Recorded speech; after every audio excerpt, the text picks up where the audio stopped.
Ooh, big to bear offspring. She was auctioned for met until a human made her his.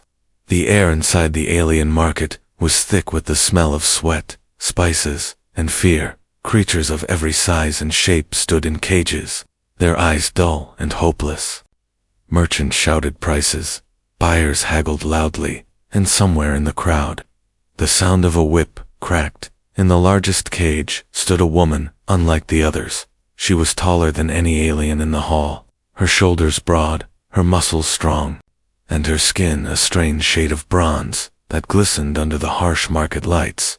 But her eyes were tired in a way that came from years of being told she was worthless.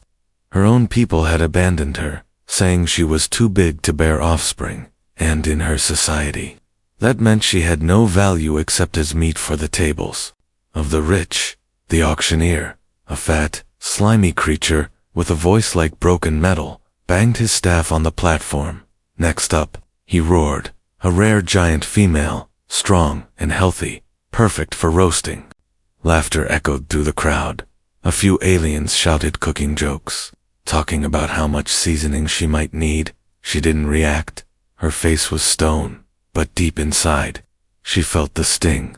The bidding began. The numbers were low. No one saw her as anything but food. Buyers raised their hands lazily, offering scraps of credit. The auctioneer shouted for higher bids, but the interest was weak. The hall smelled of blood and hopelessness. Then, through the crowd, a human man walked in. His clothes were worn from travel, dust clinging to his jacket. A blade hung at his side, and a small pack was slung over his shoulder. His eyes scanned the cages, not with hunger, but with something else, something the alien woman could not name. When his gaze met hers, she looked away. She didn't want pity. Pity had never saved anyone here. The auctioneer's voice boomed again. Last chance for the giant female. Strong arms, thick legs, best meat you'll ever taste. The crowd laughed harder. The human didn't. He stepped forward until he was close to the bidding platform. "I'll take her," he said. His voice was calm, but loud enough for everyone to hear. The hall went silent for a moment. The auctioneer blinked, then grinned with all his sharp teeth. "Oh, a human wants to meet." The crowd erupted in laughter again. "Pay the price, and she's yours," without hesitation. The man pulled out a small pouch and dropped it onto the platform. The sound of heavy coins filled the air. The auctioneer counted quickly, then waved his staff. "Sold." To the crazy human. Chains rattled as the cage door opened. 2 guards pushed the alien woman forward.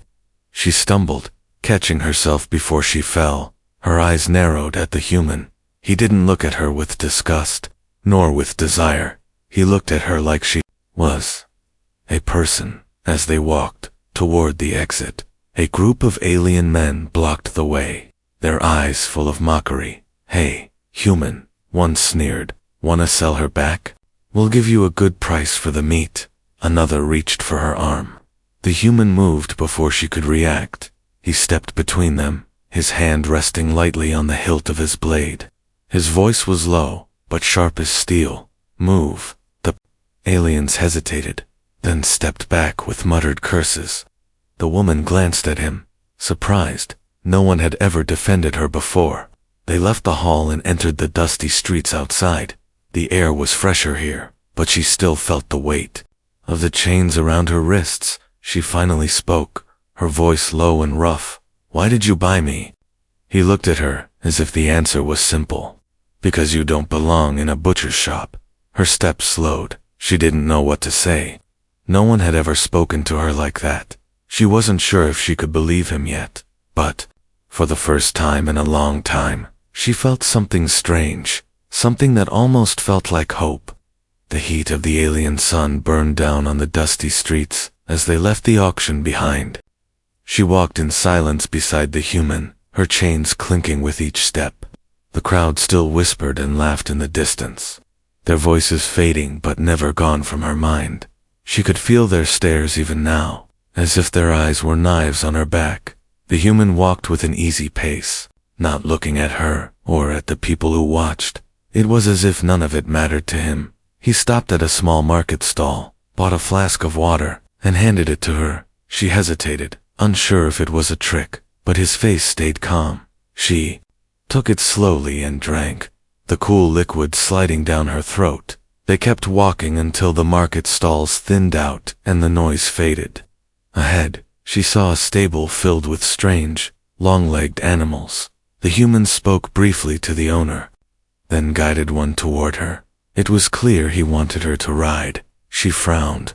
The idea of riding felt strange. No one had ever cared about her comfort before. Still, she climbed onto the animal's back, her massive frame making it groan under her weight. The human said nothing, only adjusted the straps so it wouldn't collapse. They traveled for hours along a cracked dirt road, passing scattered farms and abandoned shacks. Now and then, she saw distant figures hiding in the shadows, eyes following them. She had seen those eyes before. Hunters, scavengers, the kind who would gladly kill for profit. She kept glancing back, waiting for an attack. It came at sunset. 4 alien men stepped out from behind the rocks, their weapons crude but deadly. One pointed at her, shouting to the others, "Giant meat." The humans got fresh giant meat. They laughed as they advanced. The human's hand was already on his blade. His voice was steady. "You don't want to do this." But they did. They rushed forward. It happened fast. Steel flashed, dust flew, and the sound of fists and metal clashing filled the air. She sat frozen for a moment, stunned at how quick and precise he moved. His strikes were sharp, his steps sure. Within moments, 2 attackers were on the ground, groaning. The others backed away, cursing as they fled into the dark. He didn't chase them. Instead, he turned to her, eyes scanning her for injuries. "You hurt?" he asked. She shook her head slowly, still trying to process what she had seen. No one had ever fought for her before, not like that, not without asking for something in return. When they finally stopped for the night, he built a fire and gave her a real meal, thick bread, dried meat, and a strange sweet fruit. She sat on the other side of the fire, her eyes fixed on him. The question burned in her mind until she spoke it. "Why?" He didn't look up from the fire. "Because you were worth more than what they were offering." Her hands tightened around the bread. She didn't understand him, but for the first time in years, she wanted to. She wasn't sure if she trusted him yet, but somewhere deep inside, a small voice whispered that maybe she could.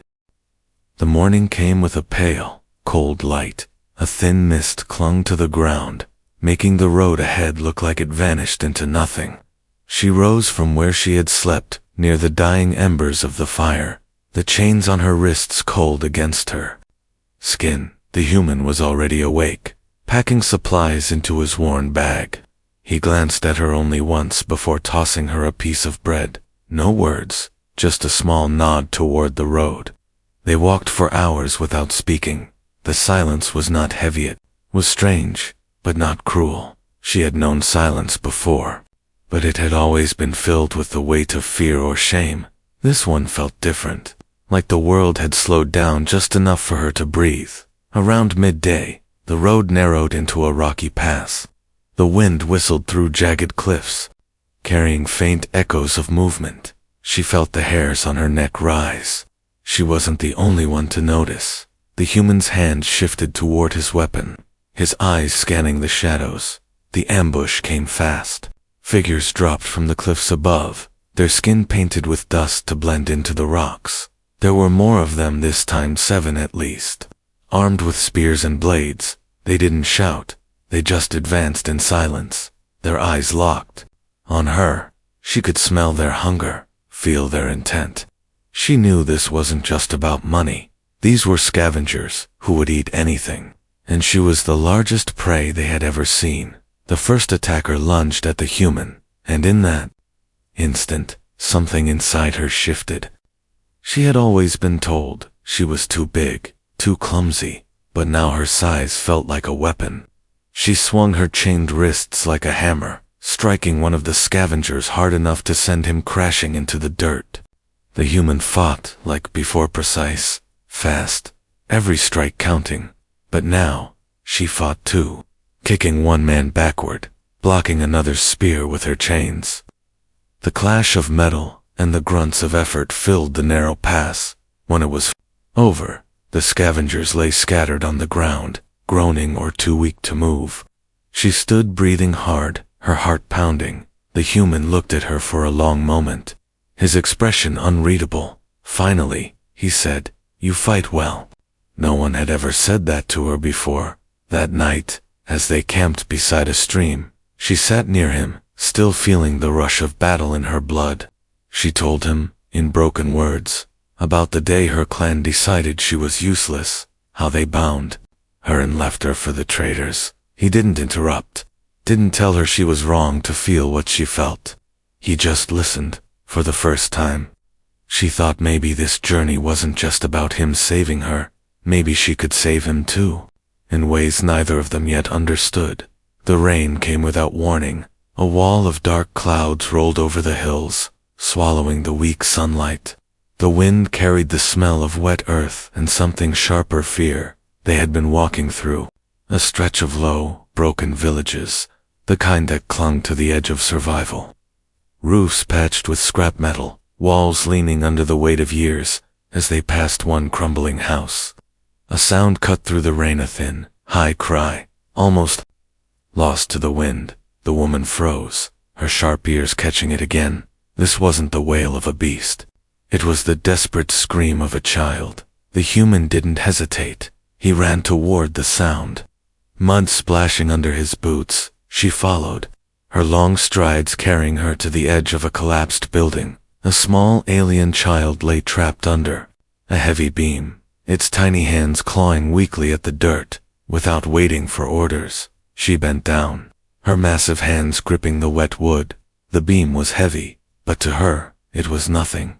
She heaved it aside, tossing it to the ground. The child gasped in the sudden rush of air. The human knelt, checking the child quickly. He wrapped it in his worn coat, his hands steady despite the cold rain. "You're safe now," he murmured, though the child's wide, terrified eyes darted toward the woman.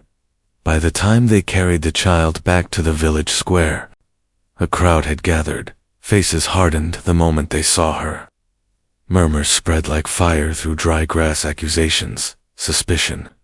The words giant meat and danger hissed between the onlookers. One man stepped forward, his voice sharp. "She did this, didn't she? Giants bring ruin wherever they walk." Others nodded, their fear feeding their anger. The human stepped in front of her without a second thought. His voice was low, but it cut through the noise. "She saved this child when you didn't." His gaze swept over the crowd, daring them to argue. "If you want to blame someone, blame yourselves for leaving them to die." The murmurs died. Some villagers turned away, ashamed. Others still glared, but none stepped closer. When they left the village, the rain had softened to a light drizzle. She walked beside him in silence, not sure what to say. No one had ever defended her like that, not when it meant standing against so many. She looked at him and felt something new growing inside her, something warmer than gratitude, and far more dangerous. The fire crackled softly in the dark, throwing flickering light across the clearing. The smell of wet wood mixed with the faint sweetness of the strange fruit he had given her. She sat across from him, her knees drawn up, the damp night air clinging to her skin. Above them, the stars spread wide and endless, brighter than any lights in the city she had known. He had spoken little since they left the village. His hands moved with quiet purpose as he sharpened his blade, the scrape of metal against stone steady and slow. She found herself watching the movement, the way his focus never wavered. She wondered if he was always like this, calm, in control, even when the world seemed ready to break. Finally, she spoke, her voice low. "No one ever stood for me before." The words felt strange, as if they belonged to someone else. He didn't look up, but she saw the corner of his mouth twitch. "Then it's about time someone did," he said simply. She thought of the years before this, of chains, cold rooms, and the endless laughter of those who saw her only as a joke or a feast. That laughter had shaped her, made her build walls so high no one could reach over them. Yet here he was, not trying to climb the walls, but slowly taking them down brick by brick. A rustle in the bushes broke her thoughts. Shadows shifted at the edge of the firelight. Her hand moved to the length of chain still wrapped around her wrist. The human was already standing, blade drawn. Figures emerged from the dark, hunters with hungry eyes and weapons glinting in the fire's glow. Giant meat, one hissed, worth a fortune. They moved to surround the clearing, confident in their numbers. The human stepped forward, his voice steady. Walk away. They didn't. The first man lunged, but she was faster, swinging her chain hard enough to knock the breath from his chest. The human moved like the wind, each strike precise, cutting through the attackers before they could close in. She grabbed one by the collar and flung him into the trees, the sound of cracking branches following when the last of them fled into the night. The clearing was quiet again, except for the sound of her breathing. He lowered his blade and looked at her, his eyes steady. You fight like you've been doing it all your life. She met his gaze, and for the first time, didn't look away. Maybe I've just been waiting for a reason, she said. The firelight caught his face as he gave a faint smile, and for the first time in years, she didn't feel like meat or a burden. She felt like a partner. The wind carried the smell of smoke long before they saw it. A thin column rose into the pale morning sky, twisting like a dark signal. They followed the dirt path over a low ridge, and there it was, her clan, camped at the edge of a dry riverbed, armored and armed. The banners flapped in the wind, each one painted with the symbol she once wore on her chest with pride. She stopped walking, her stomach tightening. Memories rushed back, uninvited faces that had laughed at her, voices that had called her useless, the day they had bound her hands and sold her to the traders. The human glanced at her, but said nothing. His hand rested lightly on the hilt of his blade, his stance loose, ready. From the camp, a small group of warriors approached. Their leader, a tall male with sharp eyes, spoke first. The clan will take her back. His tone made it clear this was no request. She is ours by blood. The human didn't move. And what will you do with her when you have her? He asked. The leader's grin was cruel. Finish what we started, he said. She was marked for the butcher long ago. Her chains felt heavier at those words, but something inside her burned. The human's gaze didn't leave the warrior's face. She chooses where she goes, he said, not you. The warriors laughed. A harsh, metallic sound. They stepped forward, weapons sliding from their sheaths. The human's voice was calm, but edged with steel, as he turned to her. We can run, or we can end this. She looked at the men who had thrown her away, and at the human who had stood between her and every blade. Since the day they met, the choice was not hard. We end it, she said. The clash was fast and brutal. Steel rang against steel. The dry earth kicked up under their feet. She tore a spear from one warrior's hands and drove him back. The human moved like a storm, cutting through their lines with precision. When the dust settled, the survivors fled toward the camp, dragging their wounded with them. The leader's voice shouted orders in the distance, but none dared return. She stood breathing hard, her muscles aching. The human stepped closer, his eyes scanning her for wounds. She shook her head. I'm fine, she said, though her voice was still rough from the fight. For the first time, she realized something: her clan had never truly defeated her. They had only convinced her to believe their lies. And now, with the human at her side, those lies were gone. The sun was low when they reached the valley, its light spilling gold over the tall grass and quiet hills. The air smelled clean here, free of the stench of markets and blood. She walked beside him without chains now, the weight that had hung on her wrists for years finally gone. They had traveled for days without seeing another soul, and for once, the silence felt like safety. Not the sharp, tense quiet of waiting for an attack, but a gentle stillness that let her breathe. In the distance, a small cabin stood at the edge of a stream, its roof patched with fresh wood, smoke curling from the chimney. He pushed the door open and stepped inside. The room was small, but warm, with shelves lined with jars of food, and a bed in the corner covered in a thick wool blanket. She stood in the doorway, unsure. He glanced back at her. "It's not much, but it's ours." The word caught her off guard. Ours. No one had ever spoken to her like she belonged somewhere. She stepped inside, running her fingers along the rough wooden walls.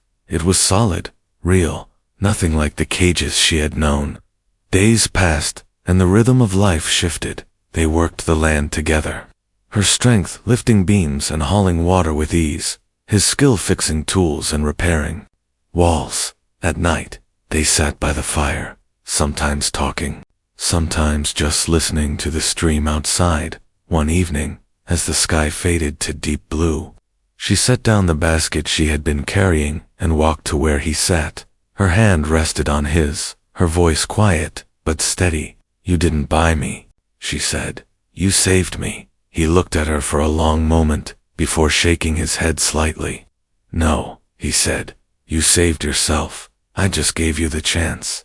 The firelight caught her smile, small but real, and for the first time in her life, she felt not like something owned or something unwanted, but like someone who finally had a place. She stepped outside into the night air, the sound of the stream mingling with the steady beat of her heart, knowing that whatever came next, she would face it here free and never alone again.